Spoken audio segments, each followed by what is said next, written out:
বোলপুর বিধানসভায় জয়ী তৃণমূল প্রার্থী চন্দ্রনাথ সিনহা সাংবাদিক সম্মেলন করে ভোটারদের প্রতি কৃতজ্ঞতা প্রকাশ করলেন। তিনি বলেন, মানুষের ভালোবাসা ও আশীর্বাদেই তিনি জয়ী হয়েছেন। পাশাপাশি রাজ্যে বাড়তে থাকা ভোট পরবর্তী হিংসা নিয়ে উদ্বেগ প্রকাশ করেন তিনি। তার অভিযোগ, বিভিন্ন জায়গায় ঘরবাড়ি ভাঙচুর, অগ্নিসংযোগ এবং পার্টি অফিসে হামলার ঘটনা ঘটছে। চন্দ্রনাথ সিনহা বলেন, তৃণমূল কংগ্রেস এখনও শেষ হয়ে যায়নি এবং ৮০টি আসন পেয়ে তারা শক্তিশালী বিরোধী দল হিসেবে ভূমিকা পালন করবে। তিনি দাবি করেন, কিছু আইএসএফ কর্মী বিজেপিতে যোগ দিয়ে হামলায় জড়িত রয়েছে এবং এই বিষয়ে বিজেপি নেতৃত্বকে সতর্ক হওয়ার আহ্বান জানান। তিনি আরও বলেন, ২০২১ সালের ভোট পরবর্তী হিংসার ঘটনায় যেমন সিবিআই তদন্ত শুরু হয়েছিল, তেমনি বর্তমান পরিস্থিতিতেও নতুন সরকারকে সেই তদন্ত চালিয়ে যাওয়ার দাবি জানান। পরিস্থিতি অপরিবর্তিত থাকলে তৃণমূল রাস্তায় নামতে বাধ্য হবে বলেও সতর্ক করেন তিনি। বীরভূমের দেখো, মানুষের ভালোবাসা এবং মানুষের আমাদের প্রতি বিশ্বাস, তারা দুহাত তুলে আশীর্বাদ করেছেন যে আমি যে তৃণমূল কংগ্রেসের প্রার্থী সেটাকে মেনে নিয়েছেন। কিন্তু আমরা দেখলাম পরশু বিকেল থেকে যারা শান্তির বাংলা প্রতিষ্ঠা করতে চাই বলেছিল, বাংলার মানুষ, ম্যাক্সিমাম মানুষ তাদের বিশ্বাস করেছে, তাদের ভোটাধিকার দিয়েছে। কিন্তু তারা যে পরশু থেকে বিকেল থেকে যেভাবে সারা বীরভূমের নানা জায়গায় যেভাবে তারা অত্যাচার করেছে, তারা যেভাবে মানুষের পাশে দাঁড়ানো তো দূরের কথা, মানুষের বিপর্যস্ত করেছে, মারধর করেছে, বাড়ি লুট করেছে, বাড়ি ভাঙচুর করেছে, এটা মেনে নেওয়া যায় না। তারা যদি ভেবে থাকে যে তারা সরকার আসতেই পারে, ভোটাধিকার পেয়েছে, তারা সরকারে এসছে, আমরা চাইব তারা সুষ্ঠুভাবে সরকার চালাক। আমরা বিরোধীরা আসনে বসবো এবং সেইভাবেই বিরোধিতা করব যাতে সরকার চালানোর সুবিধা হয়।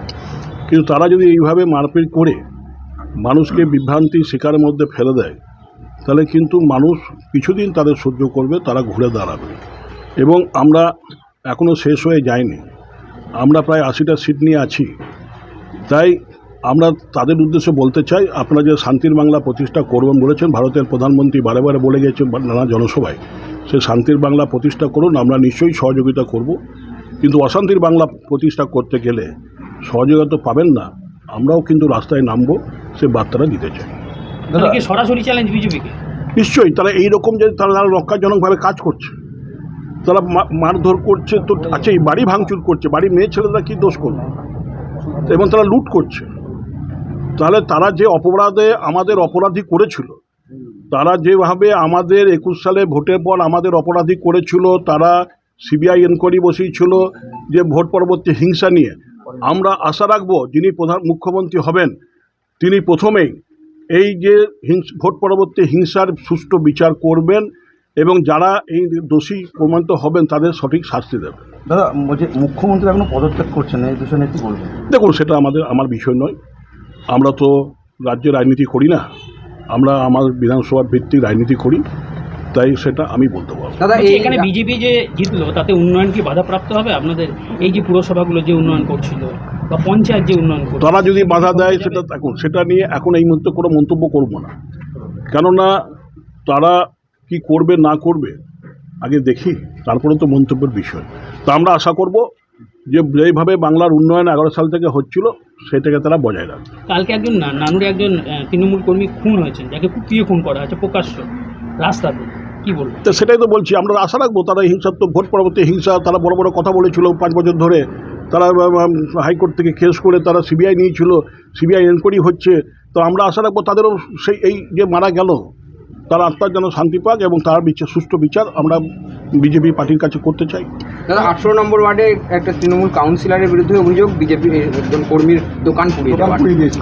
সেটা মিথ্যা অভিযোগ, সিসি ক্যামেরা আছে। আমি সকালে খবরটা পেয়ে আমি পুলিশকে বলেছি যে আপনারা সিসি ক্যামেরা চেক করুক, কারণ বিজেপিরা যেখানে চারিদিকে ভাঙচুর করছে, যেখানে আগুন লাগাচ্ছে বাড়িতে, সেখানে আমাদের কর্মীরা আত্মরক্ষা করছে, সেখানে একটা কর্মীর বাড়িতে দোকানে আগুন লাগিয়ে দেবে, এটা বিশ্বাসযোগ্য নয়। তাই তারা এই কমপ্লেন করছে। আমরা বলেছি ওখানে সিসি ক্যামেরা আছে, যেহেতু পেঁয়াজ গোদামের সিসি ক্যামেরা আছে, সেই পেঁয়াজ গোদামের সিসি ক্যামেরা চেক করলেই ধরা পড়বে। এবং আমি বলতে চাই যে বোলপুর বিধানসভায় যেভাবে অত্যাচার চলছে, কিছু আইএসএফ কর্মী হঠাৎ রাতারাতি বিজেপি তাদের বানিয়ে নেওয়া হলো, বানিয়ে নিয়ে তাদের যেভাবে আমাদের কর্মীদের প্রতি আঘাত করার চেষ্টা করছে। তাই তারা যদি ভাবে যে আমরা শেষ হয়ে গিয়েছি, আমরা শেষ হয়নি। আমার বোলপুর বিধানসভার সমস্ত কর্মীর পাশে আমরা ছিলাম, আছি, থাকব এবং এর খেলা পরবর্তীকালে আরও শুরু হবে। তাহলে বিজেপি নেতাদের কি দলের প্রতি নিয়ন্ত্রণ নেই বলেই ঘটনা ঘটছে? তাই তো মনে হচ্ছে। এখানে কে নেতা আমি তো বুঝতে পারছি না, কাকে বলবো। তারা বলছে, মিডিয়ায় দেখছি তারা বলছে আমাদের জানান কোথায় অত্যাচার হচ্ছে, জানান, কিন্তু জানাবোটা কাকে? এই তো কালকে 22 নম্বর ওয়ার্ডে কালিকাপুরে রাত্রিবেলায় একজনের বাড়ি ভাঙা হলো। সে বেচারি সকালে ছুটে এসেছিলো। আমি কোর্টে এই উকিলের কাছে পাঠালাম এফআইআর লেখার জন্য, যে থানায় একটা তুই এফআইআর কর। এবং এখন শুনছি সেখানে এক বিজেপি নেতা ছিল, হঠাৎ করে সে দীর্ঘদিন আমরা জানতাম নকশাল করতো, হঠাৎ দেখছি সে মানে বিজেপি হয়ে গেল। কী করে বিজেপি হলো জানি না। সে গিয়ে বলছে আমাকে লিখিত দাও, আমাকে লিখিত দিয়ে অন্য বিজেপি নেতার এগেনস্টে তুমি কমপ্লেন করছো, তারা লিখিত দাও। তার মানে এখনই তো ওদের গোলমাল শুরু হয়ে গেল। তার মানে সামনে পৌরসভা ভোট, কে ওয়ার্ডের কর্তৃত্ব করবে সে লড়াই তাদের শুরু হয়ে গেছে।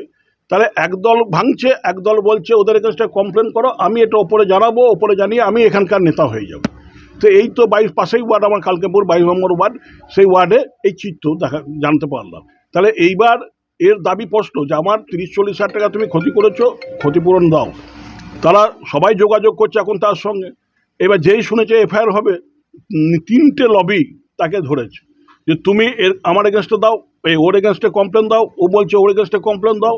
আমরা ওপরটা কে আমরা জানি না। তাই আমি বলি যে তাদের ডামাডোল শুরু হবে খুব শীঘ্রই। এইটা যদি নমুনা এখন চেয়ারে মুখ্যমন্ত্রী বসো না, তাহলে ভবিষ্যতে কি দলটা কি কোথায় যাবে সেটা আমরা বুঝতে পারছি।